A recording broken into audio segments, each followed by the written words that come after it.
അതെ, അമ്മേനെ ഒന്ന് ചെറുതായിട്ട് പറ്റിച്ചാലോ? അമ്മേന്റെ റിയാക്ഷൻ ഒന്ന് ഞാനൊരു നോക്കണം. ഡെയിലി റുട്ടീനാണ് ഷെയർ ചെയ്യുന്നത് കേട്ടോ. രാവിലെ ഒരു 4:30 ആവുമ്പോൾ ഞാൻ എണീക്കും. 4:30 ആവുമ്പോൾ എണീച്ചിട്ട് പിന്നെ അടിച്ചു വാരി തുടച്ച് സത്യമായിട്ട് പറയടാ, അതാണ് അന്തസ്.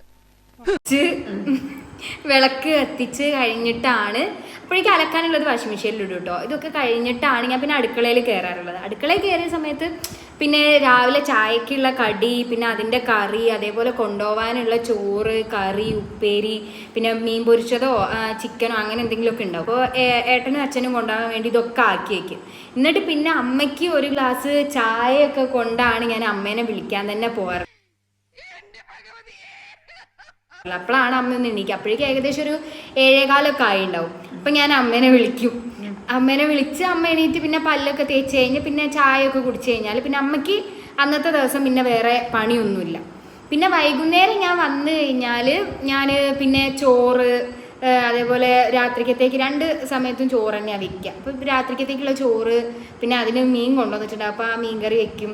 അങ്ങനെ എല്ലാം ഞാനാ ചെയ്യുക. പിന്നെ അതേപോലെ അലക്കി ആറിയിട്ടതൊക്കെ അമ്മ കേട്ടോ കൊണ്ടുവയ്ക്കുക. അത് കഴിഞ്ഞ് പിന്നെ അതൊക്കെ മടക്കി സെക്ഷനാക്കി അലമാരിയിലൊക്കെ ഞാനാണ് വെച്ച് കൊടുക്കാറുള്ളത് അല്ലേ. അപ്പം ഇങ്ങനെയാണ് ഇവിടെ ഉള്ളത് അല്ലേ? ഇങ്ങനെയല്ലേ ശരിക്കും എന്നും? നിങ്ങൾക്ക് എന്തെങ്കിലും പറയാനുണ്ടോ? ഭ്രാന്തുള്ളൊരു സ്ത്രീക്ക് അല്പം സന്തോഷം കൊടുത്തത് ഇത്ര വലിയ തെറ്റായി പോയോ? അമ്മ പറഞ്ഞ അനുസരിച്ചില്ലെങ്കിൽ പെട്ടെന്ന് അവർക്ക് ഭ്രാന്ത് കൂടി അത് ഹാർട്ട് അറ്റാക്ക്. ഒക്കെ ശരിയാണ്.